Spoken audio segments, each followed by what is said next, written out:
Namaskar, sir. We'll start the session sharp by 7 o'clock. You can unmute yourself and please read on.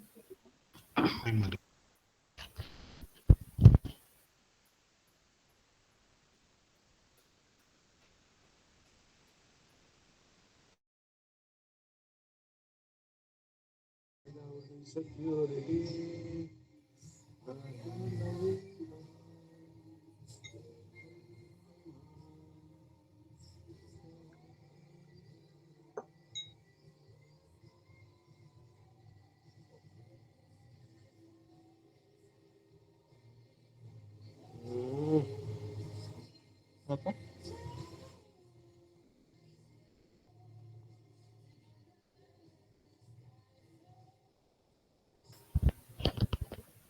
Very good evening. Instruction to the participants. Please kindly mute yourself. You will be given a chance of Q&A session that you can put in the chat box. Please don't unmute. If you have any queries, you can raise your hands. Thank you.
Just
And can you just call the resource person and see? I was trying, I'm not getting it.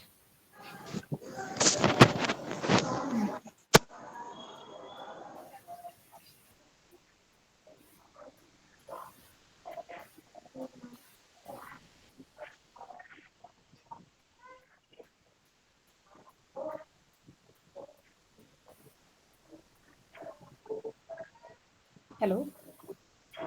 Are we good to go? Hello?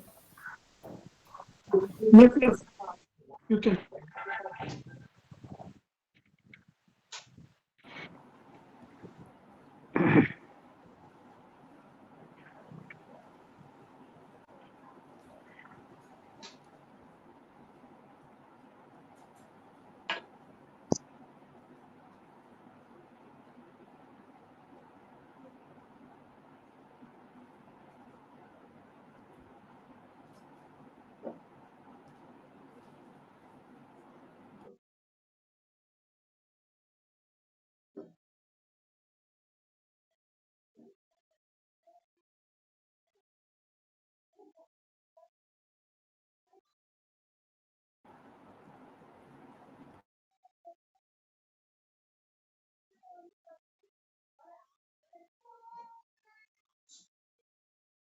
Ma'am, you're mute. You're on mute.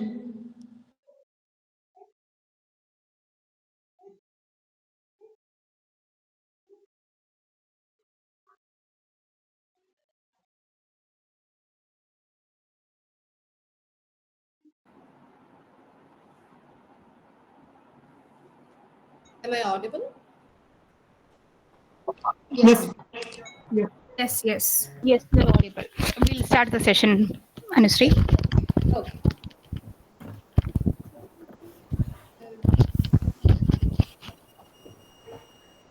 Okay. Hi, everyone. I hope everyone's on board and can listen to us. Am I audible? Yeah, you are audible. Okay. So, a very good evening to each one of you present on the other sides of the screen. I, Bhagya Padyar of third year LL.B, take immense delight in welcoming you all to the first day of the LG Havanur Endowment Special Lecture that is going to be held from today, that is 12th of November 2025, to the 19th of November 2025. So, a warm welcome to the members of the management, our principal, Srimati Lalita M. Ma'am, our teaching staff, our non teaching staff, and first and foremost, our keynote speaker, uh, Anusree Ma'am, who is here from all the way from Tamil Nadu. She's joining us. And to the students who are It's from Kerala. she's from Kerala, but I was referring to her LinkedIn. It showed Tamil Nadu, so and she practiced at Madras High Court, so I was confused if she's from Kerala or Tamil Nadu. Yeah, Okay, I'm originally from Kerala, but right now settled and practicing here in the Madras High Court. okay, yeah. So welcome, ma'am. Thank you. I'd like to speak a little about our founder because the name itself of our online lecture series is LG Havanur Endowment Special Online Lecture. So, Havanur College of Law, as we know it today, it was the brainchild of our founder, LG Havanur. He is popularly known as LG Havanur, but his full name is Lakshman Gullappa Havanur, who was the former law minister of Karnataka from 1978 to 1980. So he initially first was the chairman of the Backward Classes Commission during the then Honorable Devraj Aris's government. He was the chairman of the Backward Classes Commission. Then what happened was he gave a very beautiful report. So looking at the report, our then Honorable Chief Minister, he inducted him into his cabinet and he made LG Havanur sir the law minister. So from 1978 to 1980, he served as the law minister of Karnataka. And after that, after the Backward Classes Commission was established, there also came into picture Mandal Commission. which is called as the All India Backward Classes Commission, which we popularly know it as the Mandal Commission. So he was also selected and appointed by the central government as an expert member in the Mandal Commission. So we are really proud to be a part of this institution, which was founded by the then law minister. After which, in 1979, while he was the law minister of Karnataka, in 1979, he found a foundation, that's Socio Legal Services and Resource Foundation. His main intention was to enrich not just legal education, but there are plenty who don't have the means or access to law or to legal aid. So to promote that access, that is to be a bridge between the poor people and the ones who are backward and who do not have access to easy law, that is legal aid. He found the SLS RF as we know it today, and Havanur College of Law falls under the umbrella of SLS RF. So after the demise of LG Havanur sir in 2006, it is his children who are continuing the management of the foundation. And at this juncture, I also would like to pay my tribute to Mr. Ashok Havanur, who is the son of LG Havanur, who passed away last year. So my condolences to their family as well. They have been excellently running this institution and giving access to legal aid and legal education to all and sundry. So coming to this lecture, why did we organize this lecture?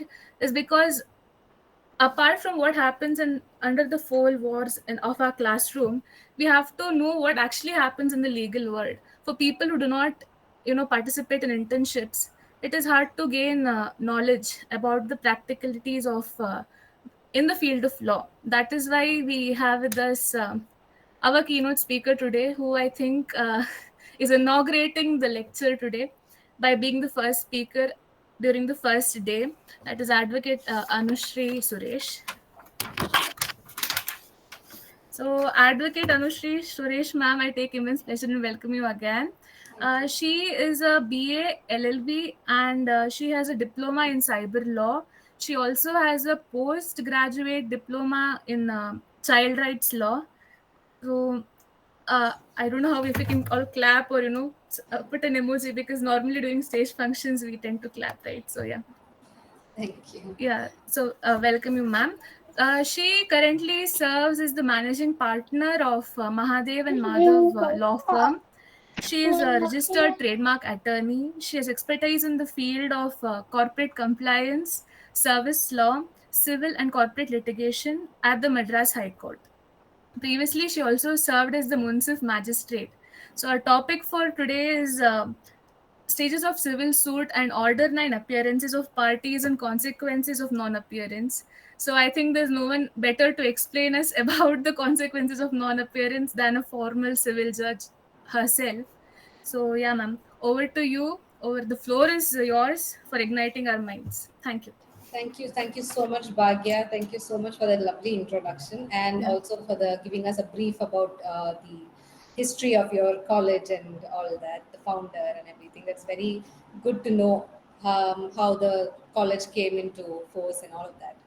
Anyway, without wasting much time, I think we have a shortage of time, I think, and we have a little broad subject today for discussion. So we'll go to our presentation and we'll start the class now.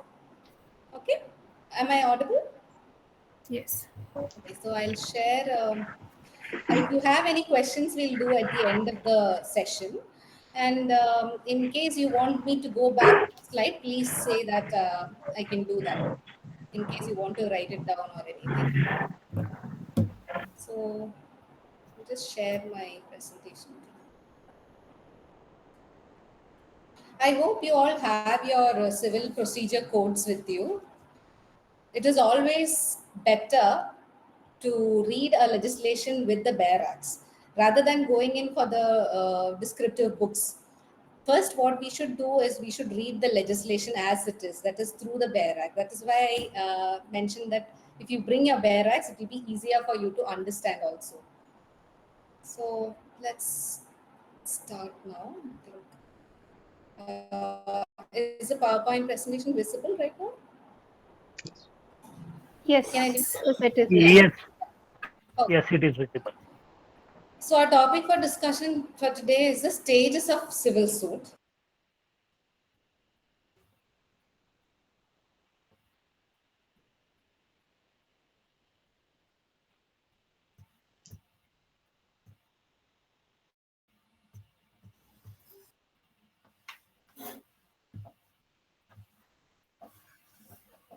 Madam, your voice is not audible.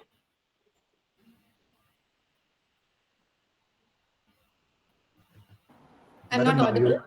Yes. Now you you are audible. Now you are audible. Oh, okay.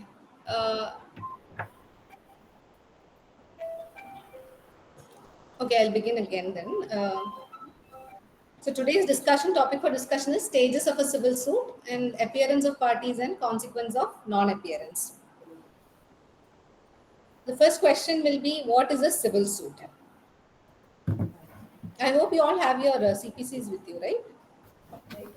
Yes, ma'am. Okay. What is a civil suit? A civil suit is one that will determine and enforce civil rights and obligations. And the rights are entitlements that the people have, and obligations are the duties that they must perform. Now, coming to examples of civil suits, there are property rights suits. There will be property disputes that comes under civil suit. I think somebody's audio is not muted. There is a disturbance in the class. Kind request to all the participants, please mute yourself, and if possible, video is not needed. We can close your camera. Please mute yourself. So these are examples of civil suits: contractual obligations, family law disputes, consumer rights disputes, tortious liabilities and claims, etc. are some examples of civil suits. Now, what are remedies that are available in a civil suit? As we all know, in civil suit, there is no penalization, right? So what are the remedies that we have in a civil suit? In civil suits, the remedies that we have are either in the form of injunctions or in the form of declarations, compensations, damages, specific performance, etc. And where do we find these remedies? These remedies are mostly contained in various statutes. First and foremost example will be the Specific Relief Act. It deals with injunctions, declarations, damages, specific performances, everything. Then comes contracts, then taxation laws, transfer of properties. All these statutes will have the remedy in case their rights are violated. Am I being clear? Or is my pace too fast, or should I slow down? Okay. Okay, moving on to the next section. So civil law, not just civil law, in law in general can be divided into two major classifications. That is, one is substantive law and one is procedural law. So what is a substantive law and what is a procedural law? That is a core of what we should understand when we are practicing law. Because substantive law is concerned with the actual rights and obligations. That is the law from where these rights and obligations arise. And procedural law, on the other hand, is the process through which the courts will adjudicate your civil, criminal, and administrative cases. So the procedural law determines the process, and substantive law gives right to the actual rights and obligations. So this encompasses the civil rights. It will enlist all the criminal offenses. For example, we have the BNS, which was previously known as the IPC. It is a substantive criminal law. And when coming to civil rights, we have Contract Act, we have Transfer of Properties Act. These are substantive civil laws. And coming to procedural law, we have the Civil Procedure Codes, Limitation Acts, and court fees and suit valuation acts, etc. And the civil side. And in criminal side, we have BNSSS, which is previously known as the Code of Criminal Procedure. So these are the procedural laws. Now, civil law also can be divided into substantive civil law and procedural.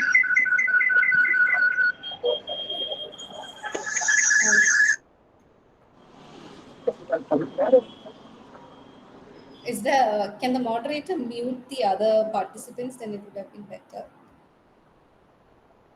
Yeah, okay. So civil law also, there is substantive civil law and procedural civil law. And substantive civil law means the Contract Acts, IPR, consumer protection laws, banking and taxation laws, labor laws, family laws. All these laws will contain substantive provisions which give rise to your rights and obligations. And coming to CPC, Limitation Act, court fees and supervaluation, all these things will have the procedure to be followed by the court while they are dealing with these cases, civil cases. Or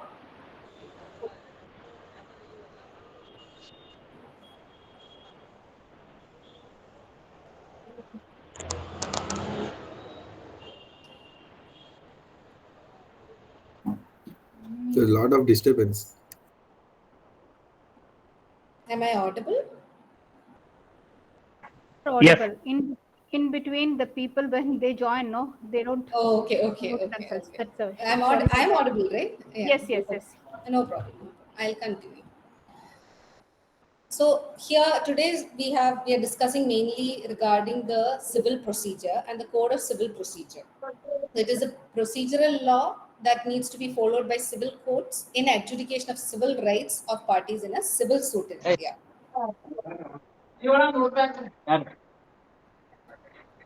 Yes.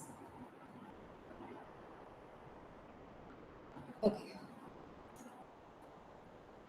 So before going into the details of our subject at hand, we'll see what is the scheme of the Civil Procedure Code. So if you have your BAR Acts with you, please take the BAR Act and move on to the contents of the page number. I think maybe in the first 2-3 pages itself it will come. Contents. So once we understand the scheme of CPC, it will be easier for you to understand the entire, because most of the people, they find Civil Procedure Code to be very difficult, but it can be made easy once you understand the scheme of the Civil Procedure Code. So Civil Procedure Code comprises of sections and orders with rules and appendix. So first, when we look at the contents, the sections, we have 158 sections and they are divided into 11 parts. So 158 sections divided into 11 parts. Then comes the first schedule, which deals with orders with detailed rules in each order. And that order we have from order number 1 to 51. So 51 orders altogether we have in first schedule. Each order will have rules, which is detailed rules in each order. So sections are shown as in numerals and orders are shown in Roman numerals. So we will have to understand how to read Roman numerals from 1 to 51, because that is how we write orders. Now coming to appendices, there is an appendix to the first schedule. The appendix to first schedule has appendices A to H. Appendix deals with forms and what is the formats of filing plaint, and then there are several forms for summons, issuing of summons to witnesses, etc. All these will come under appendices. If you look at for appendices A to H, you can find forms for all the provisions. So, and then earlier we had schedules 2 to 5 also, but then right now it's repealed and omitted from the code. So you need not go into that. So what we need to know is that the Civil Procedure Code has 158 sections, which are divided into 11 parts. Then the first schedule, which has 51 orders, which is represented using Roman numerals. Each order will have detailed rules. And finally, there is an appendix to the first schedule, that is for the orders, which contains appendices A to H containing various forms and model applications. So this is the scheme of the Civil Procedure Code. Along with the Civil Procedure Code, we have the Civil Rules of Practice, which are the rules which is formulated by the respective high courts of the states by virtue of powers conferred by section 122 of the Civil Procedure Code. So you will have, I think in Karnataka, you will have a Civil Rules of Practice. Kerala, we have a Civil Rules of Practice. Tamil Nadu also has a Civil Rules of Practice. So each high court of the state will formulate these rules for the procedure, whatever that needs to be done with regard to civil rules of practice, they'll have what is the form of the summons, some forms of how the summons has to be sent, what is the process fee, cost of sending summons. All these things will be detailed in the rules of practice. So this is the entire scheme of civil procedure code. Once you understand this, everything else will be very easy. Now coming to stages of a civil suit. Civil suit, what do you mean by stages of a civil suit? So stages of a civil suit outlines the step-by-step process through which justice is delivered in civil cases, and it begins with filing of the plaint and ends with execution of the decree. Let us just look at the broad classification of stages of a civil suit. We can actually say that there is an institution stage, then there is a pre-trial stage, then a trial stage, final hearing stage, and judgment and decree stage. The first stage is the institution of a suit. It begins with the presentation of plaint in the proper format, and the provisions related to institution of suits is contained in section 26, order 4, and orders 6 and 7, which deals with plaint and how pleadings are to be generally. So all these orders you can write down and you can read through to understand how a suit is to be instituted. Once the suit is instituted, the next stage will be issue and service of summons. And with regard to summons, how the summons is to be issued and to whom it should be issued, and all of these things are mentioned in sections 27 to 32 and order 5.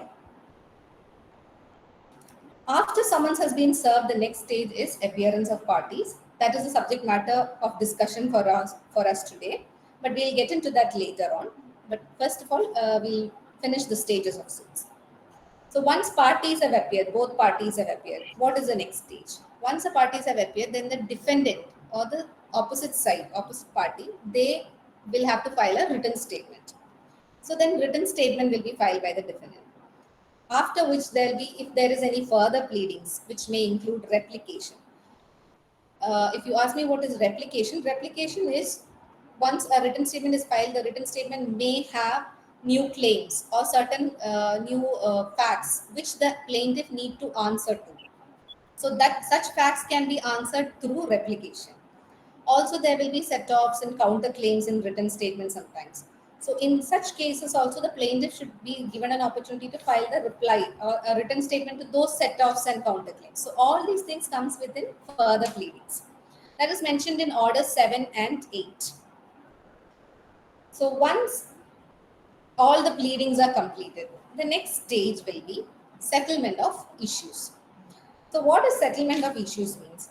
In a suit, once pleadings are completed, we need to identify what are the main issues, because we give a judgment or a decree on the issue. So what are the facts that is in dispute? What is the law that is in dispute? All these things has to be found out. So the issues has to be found out. So that stage is called settlement of issues, where we read both the plaint and the written statement and identify the issues in the suit. That is mentioned in order 14. And after that, if you go to, if you have, I think you will have court visits in the coming, I think in the final year and all, you will have court visit. When you go to court visit, you will see in practice that if you go to courts, once issues are settled, the court will post the cases for pre-trial steps. It will be mentioned PTS in the diaries and all. What is this pre-trial step? So the pre-trial step is a stage where when we can take all the steps that is required to adduce evidence. Everything that is required to adduce evidence in the coming stage. So that will include interlocutory applications, for example, for discovery of documents, for production of documents, inspections, commissions, and various other things like filing of interrogatories. All these steps help help to adduce evidence in the next stage of the suit. So all these things will come under the pre-trial stage.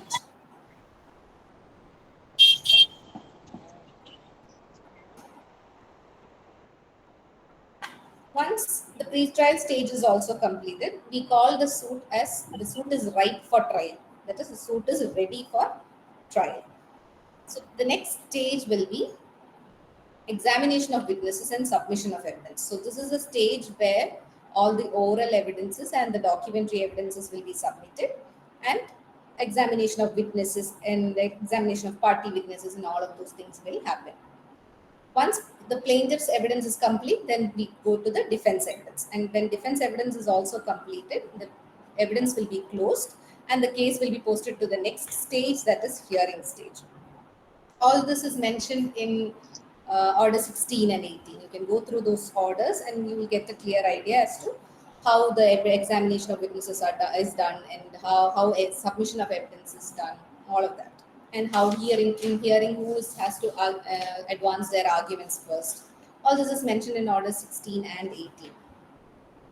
So once evidence is also completed and it is posted for hearing, arguments will be advanced. And once arguments are also completed, the case will be posted for judgment. Once judgment is passed, the decree will follow. As you know, in civil cases, we have a judgment and a decree, unlike in criminal cases where there is only one judgment. Here we have a judgment and decree, and judgment will be pronounced first, followed by decree within the next 15 days. Decree is just a short, brief information. It will only have a brief information regarding what is the order that is passed, and what brief information regarding the parties' names and what was the suit for, and then what is the relief that is granted. That is all that will be there in decree, and whether cost is allowed or not. The reasons for the decision will all be contained in the judgment. Now we can actually say that now the suit is come to an end by passing the decree. But does it really end by passing the decree? No, because definitely there will be an aggrieved party in any suit. So what if the party wants to go in appeal? So then the suit here in the trial court, the suit will come to an end and will move on to the next appellate stage. The appeals will be filed and it will be heard. Then if there is any reference, review or revision, that also will be proceeded with. So once all of that is complete and we have an executable decree in hand, does that become the end of the civil suit?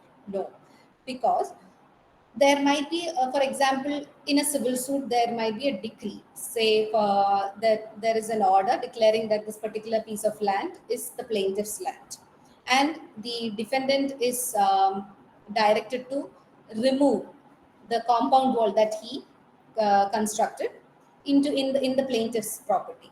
So there is a direction to remove the compound wall by demolishing the compound wall. But the defendant is not acting upon that order. Or once the decree is passed, the defendant will be called, or the losing party will be called the judgment debtor, and the winning party will be called the decree holder. So if the judgment debtor is not doing his part as per the decree, what is the remedy that is available to the decree holder? He can file for execution. That execution is mentioned in detail in sections 36 to 74 and order 20. So that is, once execution is also complete, we can for sure say that the civil suit has culminated. So these are the stages of a civil suit. Is there any doubt so far? Am I going too fast, or is it okay? The pace is fine. No, ma'am, we are going in a medium pace. We are understanding it clearly. Okay, now we'll go on to the next, our topic for discussion today. That is Order 9, Rules 1 to 14, Appearance of Parties and Consequences of Non-Appearance.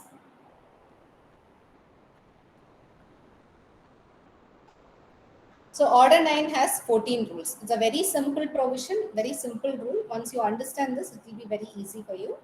Order 9 has rules 1 to 14. So as we said earlier, the first stage of a civil suit is institution, wherein a plaintiff is properly instituted in a civil court of competent jurisdiction. And once the suit is filed, it is numbered and registered with an OS number. Usually it is original suit number. The next step will be the court will issue the summons to the defendants, and the summons will provide a date of hearing when the parties are required to appear before the court. And here in the summons there is the hearing is given for appearance of parties. That appearance can either be personal, they can personally appear, or he can appear through his or her recognized agent or pleader. He can file the wakalat and appear through them.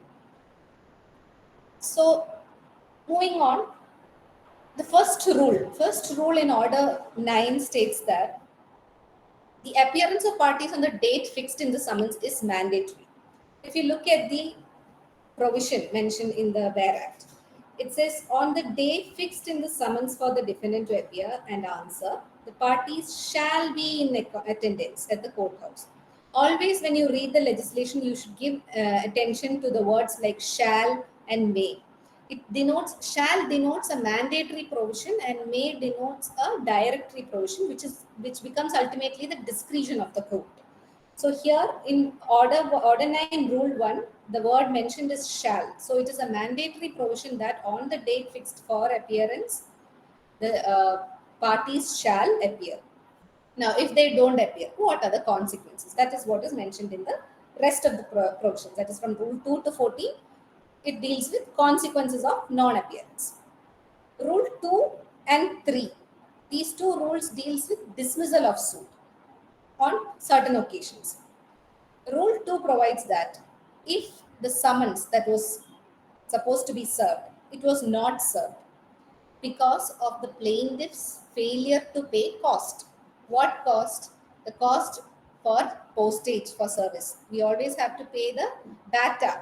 We are in court, in legal terms, when we go to courts, you'll see BATA or BATA, they'll say. That is the postage for service. We need to pay that cost and court fee for service into the court. And we also have to file copies of the plain that is to be given to the defendant. Only if these two are done, the summons will be properly served. So if the plaintiff fails to pay the cost or provide copies, then the summons will not be served. So in such situations, if the court sees that it is due to the fault of the plaintiff, the court may dismiss the suit. Here the word used is may. That is, it's up to the court to whether dismiss or give an adjournment if there are sufficient reasons. Here the proviso states that there will not be any dismissal of the suit if, even though there was a failure on the part of the plaintiff to pay such cost, defendant or his agent appears. In such circumstance, the court will not dismiss. That is why the term may is used. There is a discretion on the part of the court whether to dismiss the suit or to postpone the suit.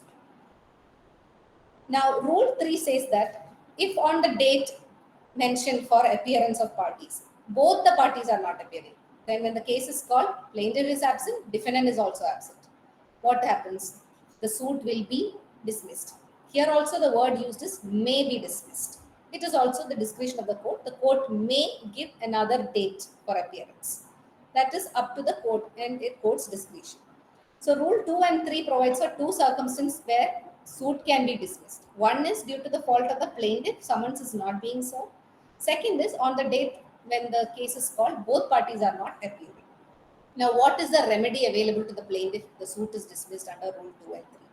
That is mentioned in Rule 4. So, Rule 4 provides a remedy against Rule 2 and Rule 3. So, if the suit is dismissed as per Rule 2 or Rule 3, the plaintiff has a remedy to either file a fresh suit or file restoration. That is an application for the order to be set aside. And for that order, he has to show a sufficient cause as to why there was a non-appearance or why he had failed to pay cost. So on showing sufficient reason, the court may restore the suit and proceed with the case. So the remedy, there are two remedies that are available. That is either he can file a fresh suit or he can file an application to set aside the order of dismissal. Here in Order 2 and Order 3, dismissal is not a decree. So there is no appeal in this case. There is only remedy is fresh suit or restoration. Now Rule 5 provides another circumstance where a suit can be dismissed. So when summons is served, imagine it is returned unserved. For any reason, maybe the defendant's the address could not be found or any other such reason, the summons is returned by the process server. So on the date of hearing when the court looks into the summons, it is returned unserved. if the summons has been returned unsserved, the plaintiff has 7 days from the date of such return to apply for a issue of fresh summons. He only has 7 days to apply for fresh summons. If within the 7 days he has not applied for fresh summons, here the court shall dismiss the suit. The wording is shall. So if he fails to do that, the court shall dismiss the suit. Here there is one small rider, which is within that 7 days, if the plaintiff comes to the court and says that he couldn't discover the residence of the defendant, or he says that the defendant is purposefully avoiding their service, or if there is any other sufficient cause for extending such time, court will extend the time of 7 days. But ultimately, if the plaintiff is not applying for fresh summons, the suit shall be dismissed. Here, the remedy is mentioned in Rule 5 itself. The remedy is only fresh suit. You cannot file for a restoration. You can only go for a fresh suit.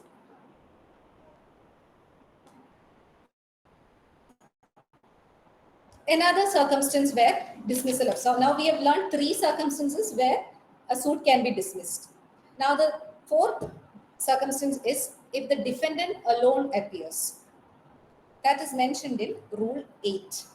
So when the case is called for hearing after serving of summons and plaintiff is absent, defendant is present, the court shall dismiss the suit. Here it is mandatory that the court shall dismiss the suit, provided if the defendant comes and he is admitting to the claims, whatever claim has been mentioned in the plaint, he is saying, okay, one part of it is true, he is admitting to those claims, then the court shall, as far as those admissions are concerned, pass a decree against the defendant and dismiss the suit. If there is no admission as such, the whole suit will be dismissed. The remedy available for the plaintiff for a dismissal under Rule 8 is only to apply for restoration of suit. There is no fresh suit. He can only apply for restoration because here the defendant had appeared. So there is also one more rider that any such application that is to be filed, you have to serve a copy to the opposite side and then only file. So the remedy available for plaintiff if the suit is dismissed under Rule 8 is that to apply for restoration of the suit by setting aside the dismissal order. The plaintiff will have to show sufficient cause as to why he did not appear on the date so fixed for his appearance. Here you have to see that no fresh suit can be filed and also notice of the application has to be served on the other side. Earlier we did not mention this particular rule that notice has to be served for restoration. Why? Because their defendant's appearance is not there. Before defendant appears, the suit is being dismissed. That is why there is no need to file no need to give notice to the defendant. But otherwise, if the defendant had appeared on that day and the suit gets dismissed, then the defendant has the right to get notice of application to set aside the dismissal order. So these are the 4 circumstances under which a suit can be dismissed under Order 9. That is for the first appearance. These are some of the case laws mainly pertaining to Kerala High Court. In Benz Automobiles Private Limited case, the Honorable Kerala High Court has said that the term appearance that is contemplated under Rule 8 is a effective appearance and not merely a physical appearance. Why they say so is that these provisions will also apply to later stages of the code. For example, when the suit is posted for evidence. When it is posted for evidence, the plaintiff has to appear on the date that is posted for evidence and the plaintiff has to give evidence. If on that day the plaintiff appears, but he is not ready to give evidence, he is not filing a proof affidavit, he is not ready to give evidence, then that appearance is not an effective appearance. It is just a mere physical appearance. That is why that in that case also the suit will be dismissed, even though the plaintiff had appeared in that court. That particular provision is as per that particular provision, this decision has been made, which says that appearance should be an effective appearance and not a physical appearance. So this is pertaining to application of this order to a later stage of the suit.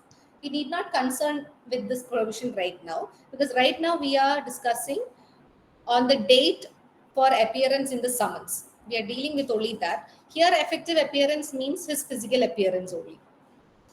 Now, coming to the next case, that is Pillayatiri Ammal's case. Here, what the court held is that, see, the plaintiff is absent, but that absence is due to his death. Then can the court dismiss the suit? The court cannot dismiss the suit. In such case, because an order against a dead person is a nullity. So here the order, even if the court does not know that he is dead, or nobody informs the court of the death of the plaintiff, and the court dismisses the suit, that order does not have any value. It is just a nullity. Legal representatives can bring that case back on the file of the court. So that is mentioned in this case, Pillayatiri Ammal versus Lakshmi Ammal. And another scenario another very interesting scenario is discussed in Philomena Joseph versus State of Kerala. I have only, in this particular slide, I have only mentioned certain interesting cases, but there are lots of other cases which you can research upon. But these are certain peculiar cases where the court has given orders. So in Philomena Joseph's case, what happened was the plaintiff, he himself came and said that he is not pressing the suit. That is, he is not proceeding with the suit, and that suit may be dismissed.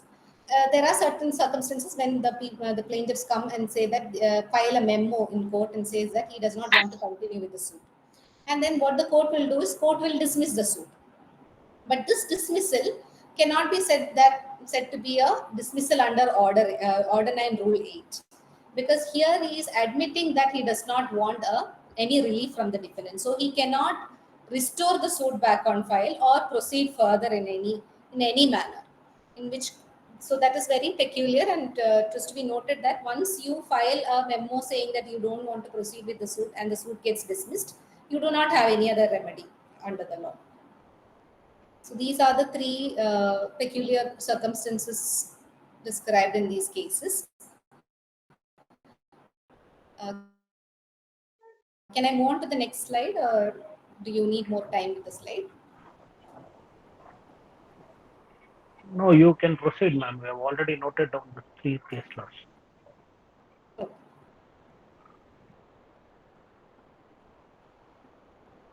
So far what we have seen here is, in cases where there is neither party appearing, or there is a fault on the part of the plaintiff to file or to give cost or something, or if the plaintiff does not appear. All these circumstances we have already covered. What if on the date of hearing the plaintiff alone appears and the defendant is not appearing? So in such cases there is 3 course of action. That is mentioned in Rule 6. In Rule 6, what is mentioned is, the plaintiff appears but defendant does not appear. Here the court has to see first whether the summons was duly served. If the summons was duly served, then the case will move on to the next stage, that is ex parte proceedings will be initiated and ex parte proceedings will go on.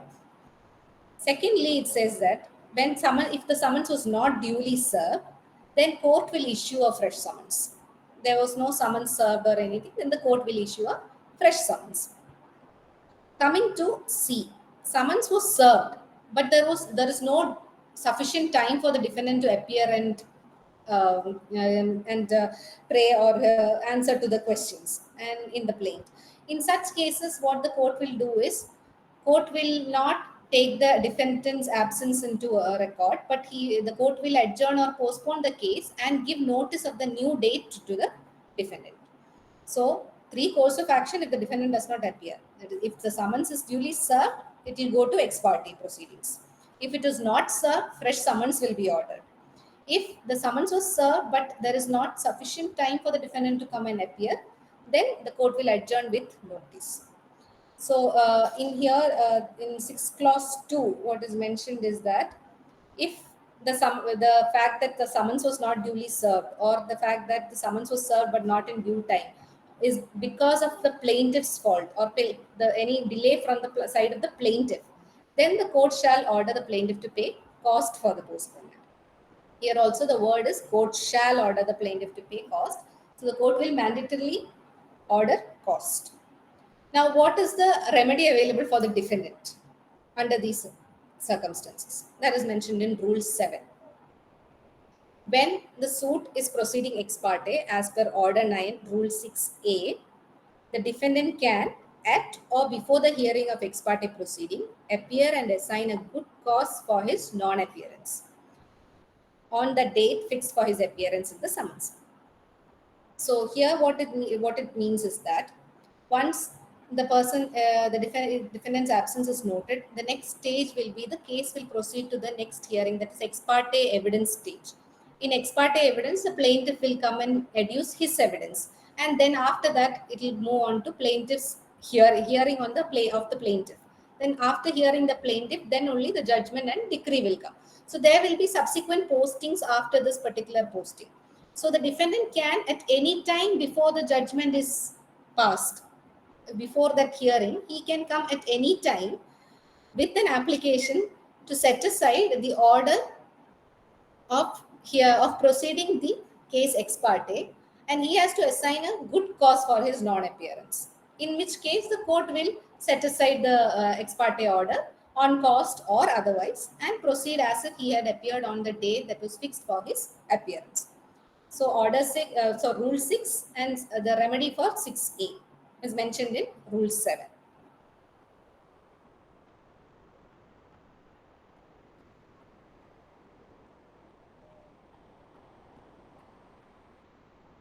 I think, yeah, Rule 9 also we have discussed. 8 and 9 also we have discussed. Now, so far we've seen provisions where there is one plaintiff or one defendant. What happens when that sole plaintiff is not present, and when what happens when the sole defendant is not present? But in most of the cases, we have one or more plaintiffs and one or more defendants. And in such cases, how is this particular order to be applied to those cases? That is what is mentioned in Rule 10 and 11. So Rule 10 says if the suit has more than one plaintiff and on the date so fixed for hearing or for appearance, one or more of the plaintiffs does not appear. So imagine there are 4 plaintiffs, 2 of them appears, 2 of them does not appear. What happens? Nothing will happen, because the suit will be permitted to proceed as if they were all present. No adverse orders will be passed against those 2 plaintiffs who had not appeared. That is mentioned in Rule 10. Rule 11 says when the date so fixed for the appearance of the defendant, if there is more than one defendant, any one or 2 of the defendants is not appearing. Again, like there are 4 defendants, 2 of them appears, 2 of them does not appear. What the court will do in this stage is that it will not immediately proceed to the ex parte proceedings under Rule 6(1)(a). It will not go there.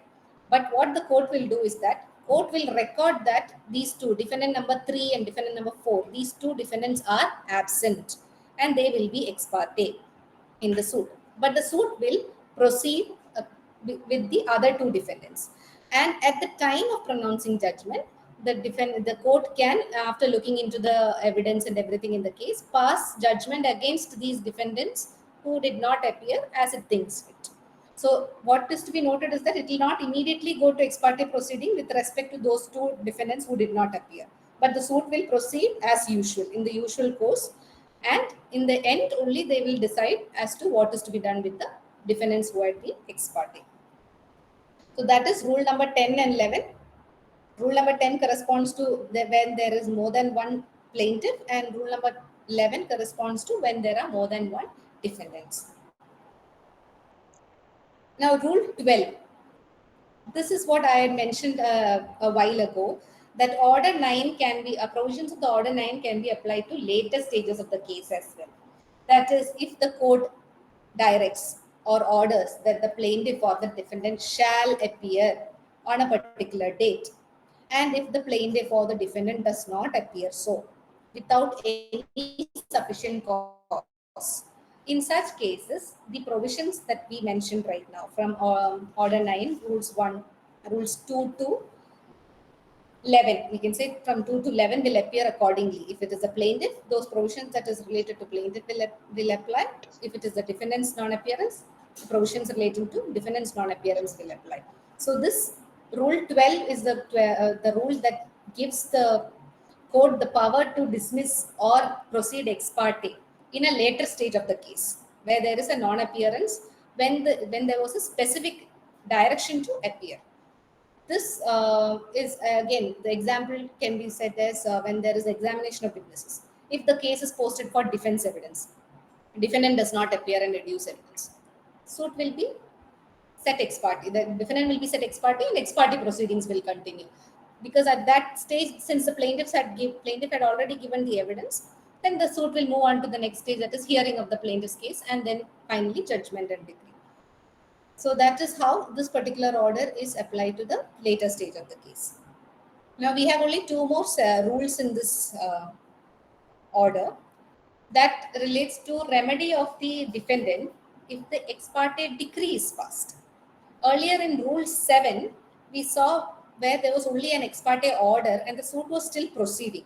So what is the remedy available then? He could have filed a petition to set aside that order of ex parte proceeding, and he only needed to show a good cause for his non-appearance.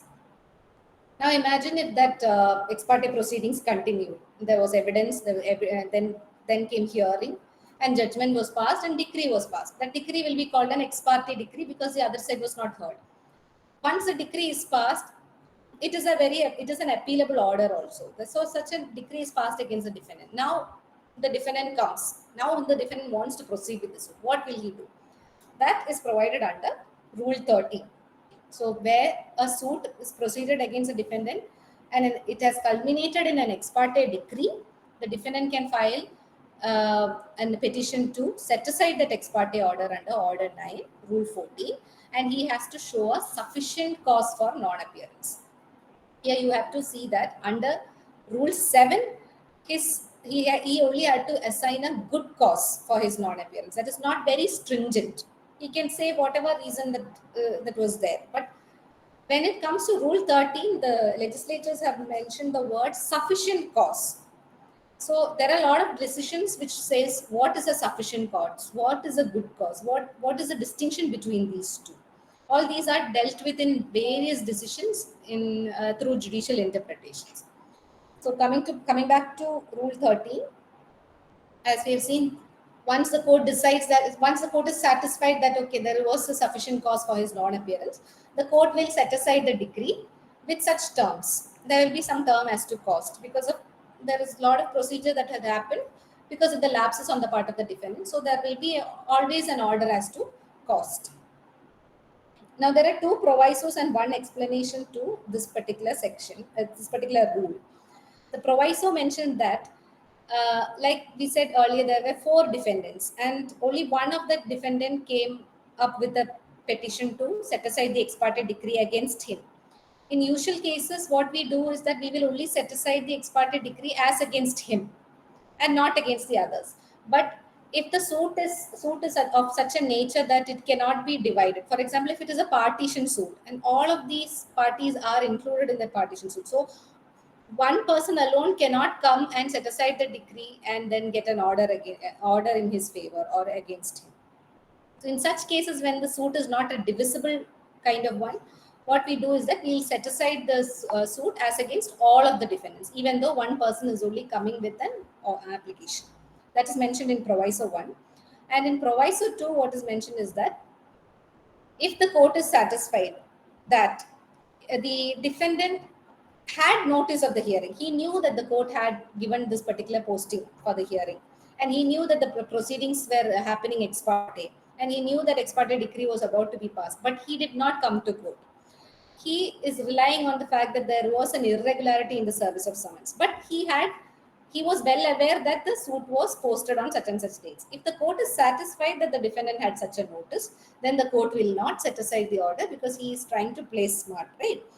So in that case alone, the court will not set aside the order, but defendant will be left with no other remedy in such cases.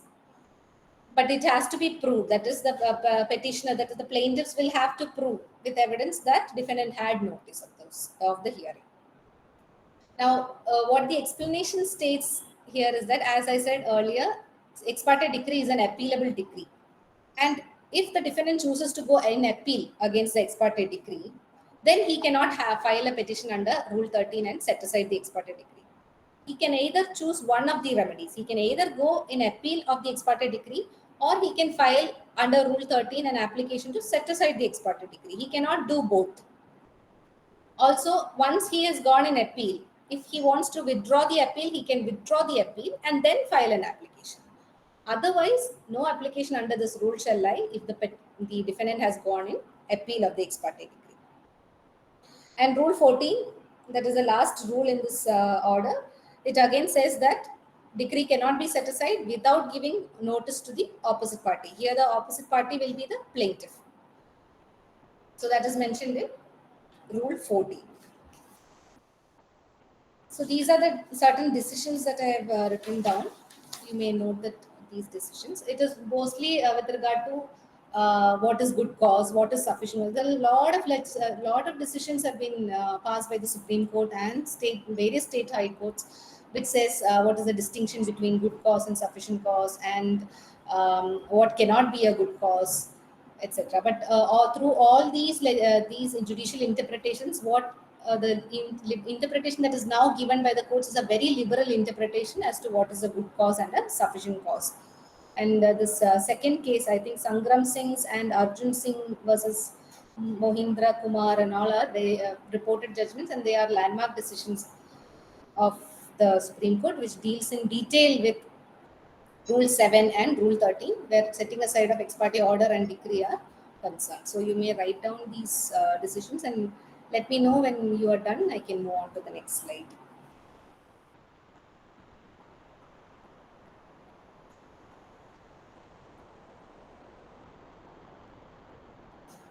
Ma'am, you can move on. I think they must have taken the screenshot of it. Okay, sure.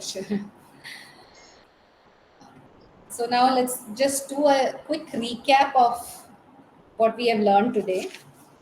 So on the date of appearance, if both parties appear, the suit will proceed to the next stage, that is written statement, and then it will follow. If on the date of such appearance, neither party appears, that is both the parties are not appearing, then the suit will be dismissed for default. If the plaintiff alone appears, then there is three course of actions. One is to see if the summons is served. If the summons is served, ex parte or proceedings will be initiated. If summons was not served, court will order fresh summons. Now, if summons is served but not in due time, then the court will adjourn with a fresh notice as to the date of appearance. Now, if defendant alone appears and there is no admission of any claims, then the suit will be dismissed for default. But if the defendant appears and there is admission of claims, then a decree shall be passed on the admitted claims alone, and with regard to the rest, there will be a dismissal for default. And coming to remedies, we have for Rule 2, dismissal under Rule 2, Rule 3 and Rule 5, the remedy is fresh suit. For dismissal under Rule 2, Rule 3 and Rule 8, the remedy is restoration. So here if you can see, for Rule 2 and Rule 3 alone, we have two remedies, either fresh suit or restoration. That is fresh suit or restoration only for Rule 2 and Rule 3. Rule 5, the only option is fresh suit. Rule 8 dismissal, only option is restoration. Now coming to the defendant's remedy for ex parte order, when it is not culminated in a decree, it's under Rule 7 by assigning a good cause. And if it is culminated in an ex parte decree, then under Rule 13 by showing a sufficient cause. Now I need to tell you one more thing with regard to this application, that is the limitations for filing application under Order 9. So as we know that Limitation Act provides for limitation for filing applications, appeals, suits, etc. So Section 122 of the Limitation Act deals with restoration. So with the restoration petition that is under, like we have seen earlier, that is under Rule 5 Clause 2 or under Rule 9 for dismissal, and for Rule 4, what we the time period or the limitation that is given is 30 days from the date of such decree. That is a dismissal order. So we have 30 days to file restoration petition under Section 122. And under Section 123, for setting aside the ex parte order, again we have 30 days from the date of decree or order, or 30 days. In certain cases, the defendant does not even know that an ex parte decree exists in against him. In such cases, whenever he comes to know of the existence of the decree, 30 days from that date on which the applicant had knowledge of the decree, he can file the petition to set aside the ex parte order. So both the limitation periods are 30 days. We just have to see that it is in case of restoration, it is from 30 days from the date of decree, and in case of the ex parte orders, 30 days from the date of order or decree, or 30 days from the date on which the applicant has knowledge of the decree. So I hope I was able to give you a clear understanding as to the stages of a civil suit and the consequences of non-appearance of parties and possible remedies that are available and the limitations that are attached to them. So with that, I think we've come to the end of today's session. Thank you so much for patiently listening. And I truly appreciate the faculty of Havanur College of Law for giving me the opportunity to take this class for you. And if you have any further doubts or if you have any questions, you can, I think, put it in the chat. And if you have, after this, maybe if you have any doubts, you can email me and I'll be happy to respond. Thank you once again. Thank you, ma'am, for your wonderful session. The forum is open for the Q&A session. If anyone wants to, please, I think one question is there in the chat box. Bhagya, could you please take over it?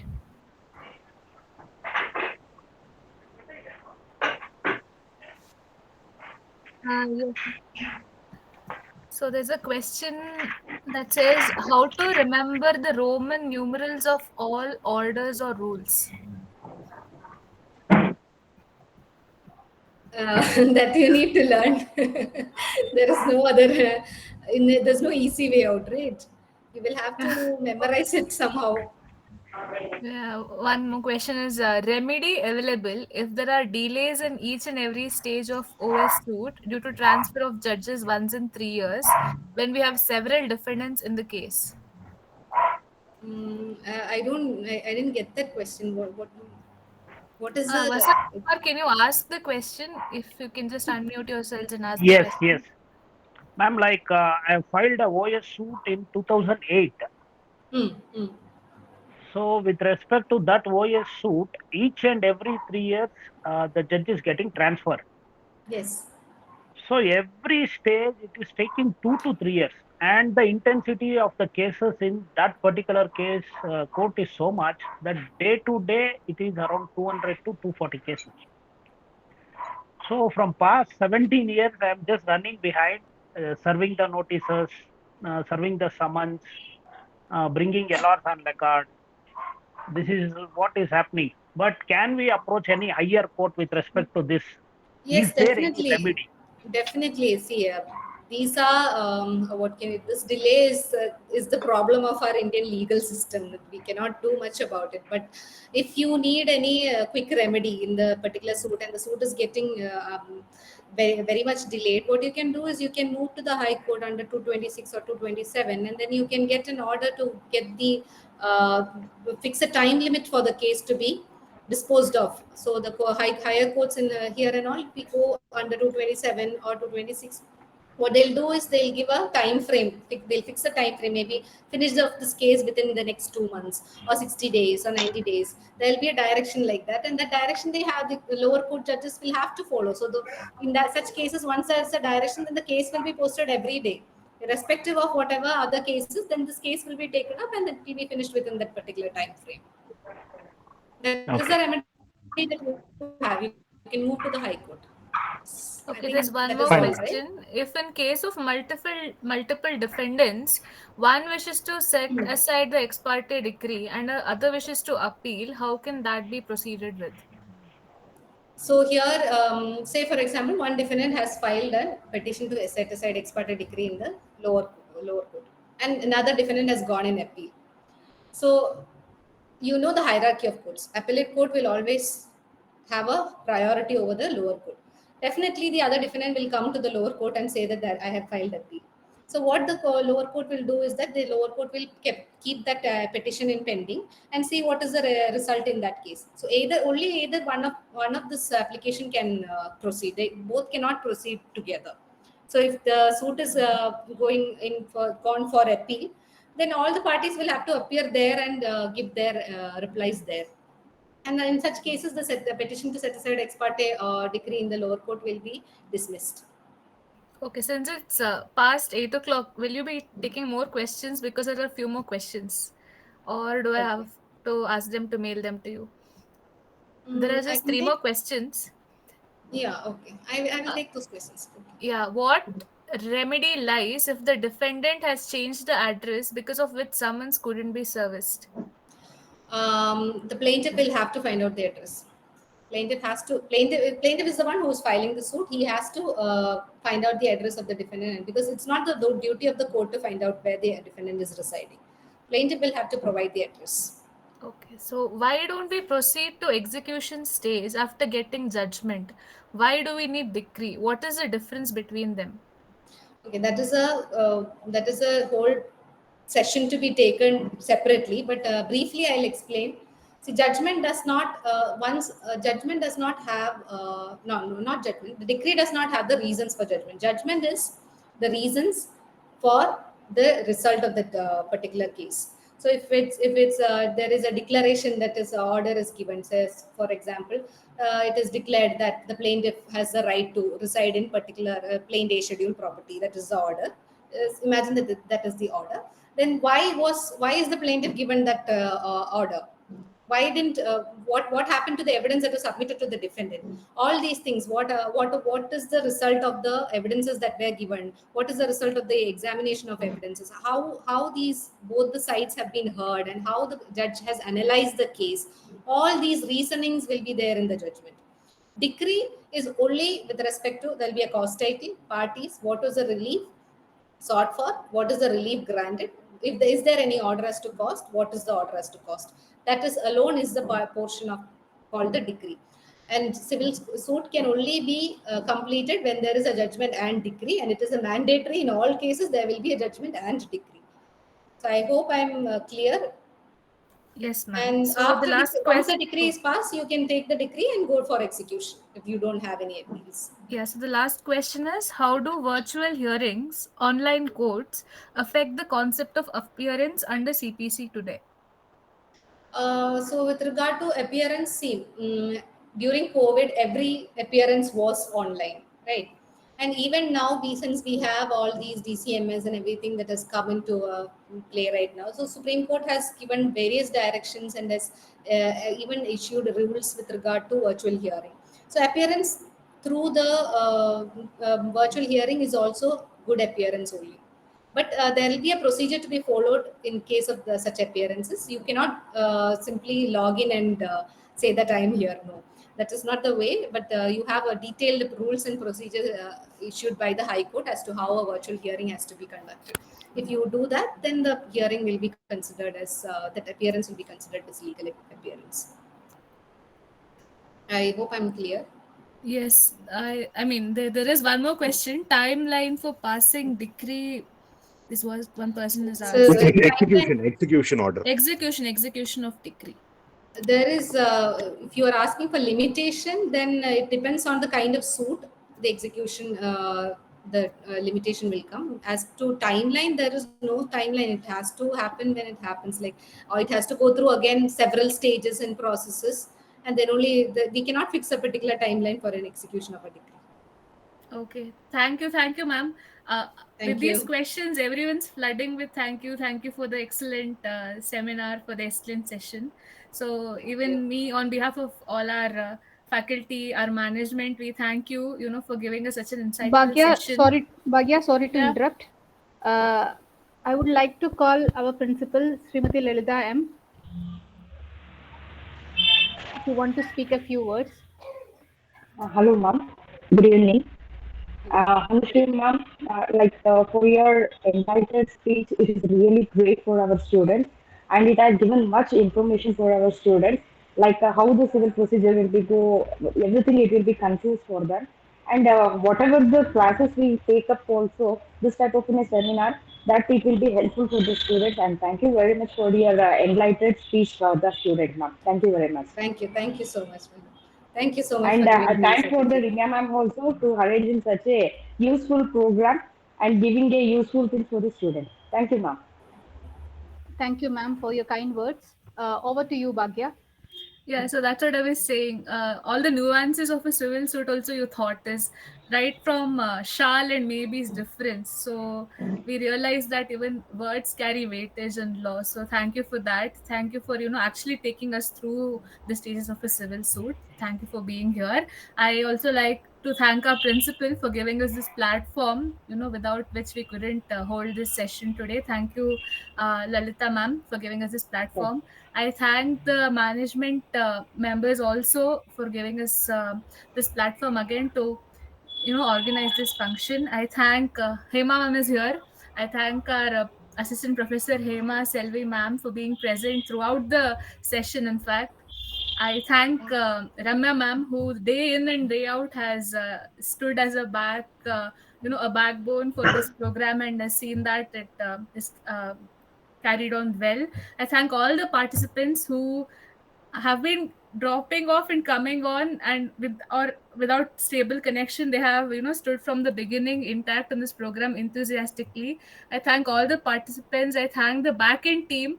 We are like 8 or 9 of us who have been meticulously planning this webinar. I thank them also, and yeah, that is it. I thank each one of you present here who made it possible for this seminar to happen today. Yeah, thank you. Thank you so much, Anusree ma'am. There are few questions left out. There are few questions left out. I think they will email to you if they have any Yes, queries. yes. Is that Yes, fine? yes. And there was a Yeah, question no like problem. whether PPT can be shared. So Yeah, I if will it is, share it to you. I will share it to you. I will share yeah, it to you. okay. Thank you so much. Have a good day. Thank you so Thank much. you. Thank you. Have Thank a you, good ma'am. day. Thank you, ma'am, for our. It was very precise, and thank you so much for your time, ma'am. Thank you. Thank you so much. So we are winding up the session. Thank you, all the participants. Thank you, Ramya ma'am. Thank you, ma'am. Thank you. Thank you very much. Thank you. Bye Thank to all. you. Good night, Shivratri. Thank you.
Thank you, everyone.